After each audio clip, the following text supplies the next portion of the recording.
bit of a brain dump, end up scrolling a list of all the things I've covered and give it to you guys. How do you do?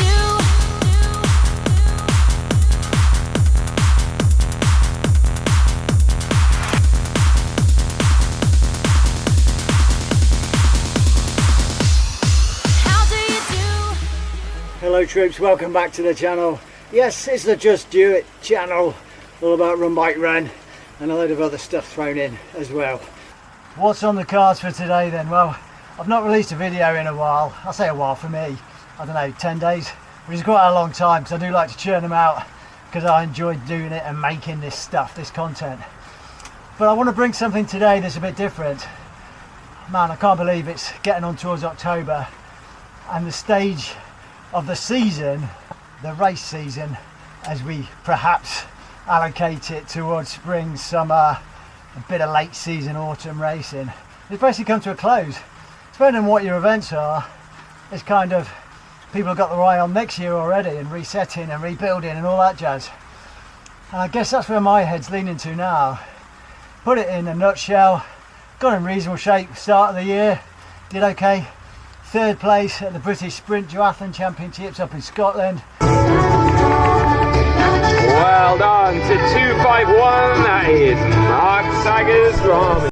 And I was really hoping to build on that with some fast 5k runs and hopefully some track running as well. Enjoy the veteran scene because I'm an old fart, and do some more duathlons and be challenging for podium places maybe in my age group.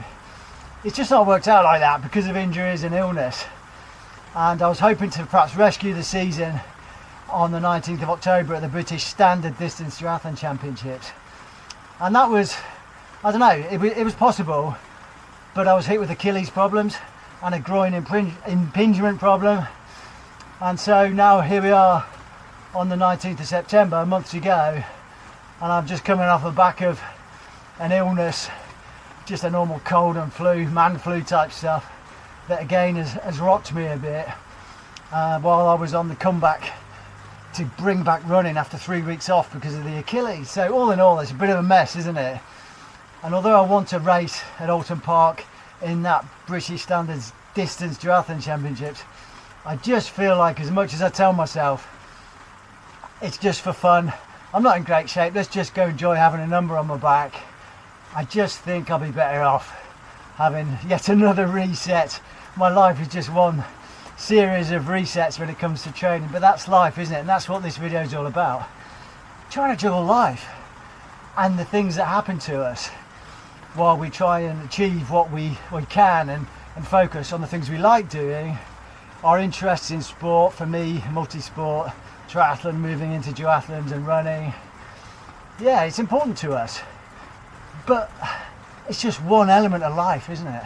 And the other bits of life really impact that. I mean, it's perspective to try and put everything in its place and realise what it means and move forward what's important to us. And if things don't go to plan, and I should say if things don't go to plan, let's say the majority of time things don't go to plan, then we need to move with that, don't we? We need to put it in its category and look forward and not dwell on the past. So in a sense, it is a continual reset, and that's where my mindset is at the moment. Let's run through what could happen perhaps as we reset yet again and look forwards, not backwards. Right, so while we're looking forwards, where do we start? Well, we start right now here, don't we? It's the end of a really difficult week with life. So what does that mean? Well, recovering from illness. I'm still a bit chesty coffee. I'm still recovering with the Achilles, doing the rehab, and on my 6th week of build back to run, it was going quite well, and now I feel like I've been put back again because of the illness. So I'll continue doing this session today as some kind of bike set. I want to go crazy. I want to have a, blow a gasket and blow the cobwebs away. Might not be wise. So after the week I've had, I've barely done any cycling, which for me is unusual. I like to cycle nearly every day. Running's been okay. I managed to squeeze some sessions in to keep the consistency, and that's really important. And the Achilles haven't been too bad. So as we're resetting today, Still not decided what I'm going to do on the bike. Probably do some kind of sweet spot tempo set and then jump off, and I'm going to do that run set I've done before, which is basically 30-second acceleration and then ascending recoveries. So a short recovery 15 seconds, 30 seconds accelerate, and then add 15 seconds each time until we get to 90 seconds recovery, and then we go back to a short recovery and build it back up. So it's a continuous run, varying the pace. It's kind of like structured fartlek. It's good for running, especially off the bike, and that's what I think I'll do for a feel-good factor, because it's Friday, it's been a manic work week, and I need to just have a bit of a blowout. Right, decision made of what we're doing on the bike today. I thought I'd just warm up and see how the body feels after a few days off, a lot of work, travel, some long hours, and getting over this cough kind of flu-y thing. And yeah, I'm okay, but I think it'd be wise, I do find it hard to be wise, just to do some kind of steady with some leg openers, just to get back in the groove. I'm not going straight into a full bore race where I'll be tempted to go with a group pushing power. I'm probably not really capable of pushing at any constant race long endurance kind of time. So this is good. A few sort of sprints, going with the pacers, probably for about an hour, give me a good mental reset, and then I'll jump off and do that run set. While I'm on this downtime from some leg opening sprint bursts, let's unpick what I mentioned about life and how we all try and juggle it. For people like us trying to do our sport that we're passionate about, it's important to us, and how do we fit everything in? It's very difficult. So let's look at work. Everybody's got their own work dynamic, everybody's got their own commitments, the hours they work, the impact on life in terms of mental strain and physical strain, obviously very different for different people. But looking at myself, I've got a really good job that I'm really fortunate to have, and I appreciate that massively. It's my second career basically since I left the RAF, so I still work in the same field in logistics that I worked in when I was in the RAF. Tick VG, really good. But in terms of commitment, of time, mental drain, it's quite significant. So come the end of the working day, I'm ready for this workout. I'm ready to reset, recharge, and sometimes I just feel, oh, I could just go to sleep. But I want to train. And when I start training, man, yeah, I feel okay, because that's what I need. It's mental stress. So the two go together, don't they? But also in my work, there's some travel involved. There's some long hours involved, and that can impact on what you can do with the training. So it's a conflict and a balance. It's a benefit, and it's also a negative impact all in one, rolled up. So we need to learn, I guess is what I'm saying, how we factor in our work life with our sport and training life and the achievements we want to aim for. And we all do it differently. As you can gather, anybody who watches this channel, I seem to spend half my life in a garage. That works for me. It's easy for me to transition from work into the garage. When I'm working away, with travel with work, it becomes a bit more difficult. I try and do what I can. But what I find is not the work that impacts me, it's just the tiredness.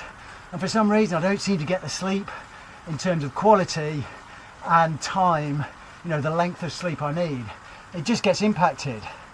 And therefore when I get back, like today for example, I can't transition straight into, right, back home, I've had some minimal day's training, I should be ready to go, and I'm not, because sleep is impacted. So there's two things, isn't it, where you need to nail the importance and the emphasis and how you cope with it, a strategy to make sure you can factor in your work both mentally and physically. For those that have a physical job, mine isn't, but it's mentally, it is. And the sleep and the impact that has, because sleep is massively important, especially for old farts like myself. As we get older and we're training, we need to sleep, we need that, because recovery takes longer. So I don't think I've got that nailed. The past week for example, I've slept less than when I'm at home. How can that be?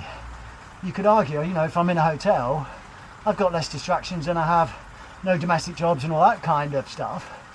I should be able to get more sleep, but I don't.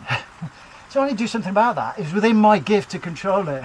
So there's one life element that I'm talking about that impacts our training. And of course, consistent loss of sleep contributes towards injury, because what we tend to do, we're so passionate about our sport, we'll push because we want to get the training done, and the body isn't recovered or sufficiently ready to take the training load, and therefore something goes ping and twang and we've got an injury, which is probably what's happened to me with my injuries over these past few months.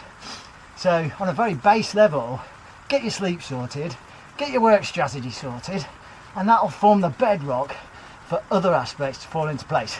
Right, I've waffled on long enough for that aspect. Let's get some leg openers and some sprints done here in Watopia on Zwift. Bit of a leg opener. Let's go. So although we're doing a leg opener and the power's up, you want to keep the cadence up as well. And not, really go to the total max effort red line in it. This is about 300 odd, 320, 350 watts sprint. Here we go. So once you get to the end of the sprint, the legs should be kind of starting to really burn, and then the breath catches up a few seconds later, as you can tell. So that's a leg opener. Flush out some of the tiredness without creating too much damage and fatigue. Zwift's given me a green jersey. Right, what else should we look at in terms of life? Well, what about illness? Injuries is one thing, but I think it's linked to illness. We all tend to push on through illness, and illness is also a sign of being run down, which links again to the other aspects of lack of sleep. Recovery leaves you more susceptible to illness, and if you push too hard, you're then more susceptible to injury as well. We're all linked together, but I think, illness is part and parcel. Can't avoid it. And sometimes it might not be a result of lack of sleep. It might be just because you're mixing with contagious people, which is something since COVID that I really hate. I don't like big crowds. I don't like being exposed to lots of people breathing germs all over me. But anyway, I digress. So illness, yes, part and parcel of life. But what do you do when you start to recover? Like this chesty thing I've had, it's over a week now.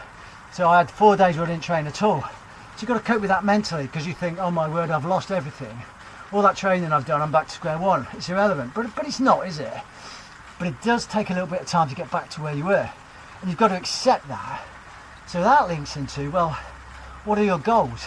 If you're really, really on track with little interruptions and you get ill, you could probably bounce back quite quickly. But I was pushing to make a goal in October off the back of injuries and struggling to make it because of the injuries, and then you get ill on top of that. So that's why I get to that decision point. Mentally, some people might be able to say, well, I just want to race, I just want to enjoy it, I don't really care how I do. I guess it depends on how you approach your racing and what fits for you.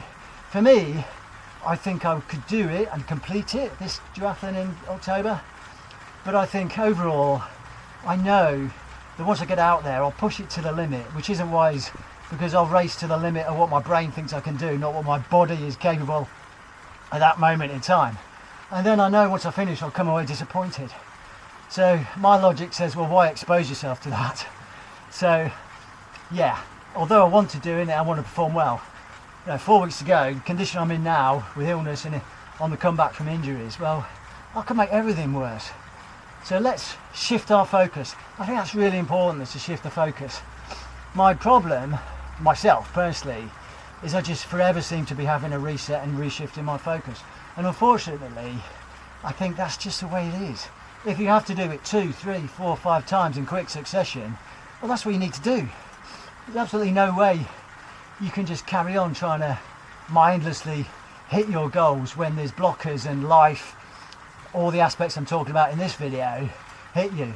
So don't feel bad about resetting. Don't just do it. No matter how many times you've got to do it, enjoy the process. And exactly that. And I think that's even more important as we get older, that we enjoy the process, because it's what gives us enjoyment, isn't it? And for me, the mindset is enjoying the process and having a goal. Now, that goal won't be linked to a PB. I'll never hit a PB again at 61. So it's relative PBs, isn't it, and goals that you need to get. So what's good for age? The race I did last year, can I get close to the time I did last year? For me, I'm resetting and thinking, well, I did a really good time in the Alsager 5 mile road race, which is in February, by the way, not this year, but the year before. I didn't do so great this year, so hey, let's re-attack that. If I can be healthy, how close can I get to my 2023 time that I did? No, 2024, February 2024, of 29 minutes 52 seconds. Don't be afraid to reset, even if it's multiple times in quick succession, because life does get in the way. Park it, always look forward, don't look backwards. Right, what else can we throw into the mix of life? What about the actual training that we do as multi-sport athletes? And I'm talking here from a older person's perspective, although in hindsight, now that I am older, I wish I'd started strength training, specific strength training for the sport I do, a lot earlier. When we're younger, we don't need to. We feel we don't need to, I should say, because we're kind of indestructible. But the whole reason I started this channel, if you go right back to video number 1, I think I'm on video 400 and something now, it started with what I did differently to progress as an older duathlete. And I think, yeah, that video basic still stands today. And I kind of reinvented myself when I brought in specific strength training in my routine. You could argue, what's that got to do with all this life stuff that you're talking about? But I think it's all linked together, and the specifics that we do as we get older, we need to recover and we need to cross train. And that comes into, well, cross training is sometimes easier to fit in to your life schedule, your life dynamic, your work schedule. And that's definitely the case, even if it's body weight exercises that you do.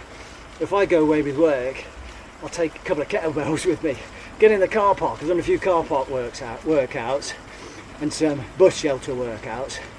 But 20-30 minutes of kettlebells and core and body exercises is massively beneficial, although it can be sometimes viewed upon as add-on training or well, that's the best I can do for now. Well, it's probably the most important you can do, and get it integrated into your routine. So yeah, strength training, how it fits in, especially as you're older, and the benefits, they're massive.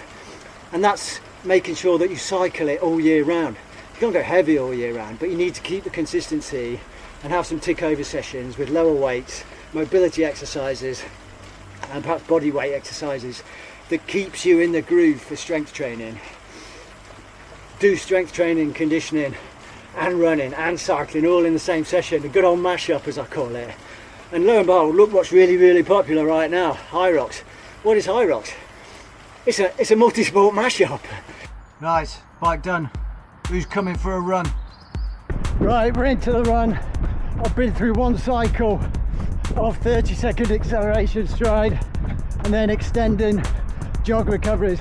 And the key is making sure you have a slow, fast differentiation. The danger with this kind of workout is it just, all the recovery paces blend into the 30-second accelerations and you just end up doing a steady run, which kind of defeats the object. So when you're recovering, keep it slow, like now. When you're doing a 30-second acceleration, push on. Remember, as a duathlete, the focus for running, the mantra, run with intent, don't just plod without a plan.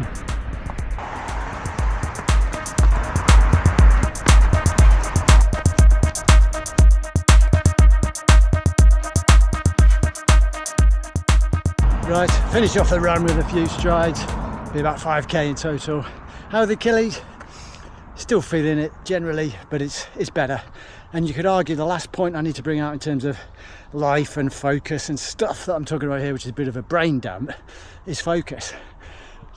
In my head, I argue to myself, if I'd have kept the prehab going, not the rehab, for my Achilles, I keep doing the prehab to protect against getting Achilles niggles, I might not have been in the position I've been for the last few months. But focus on the important things. So for me, prehab, strength and conditioning, consistency, recovery, sleep. So there we go.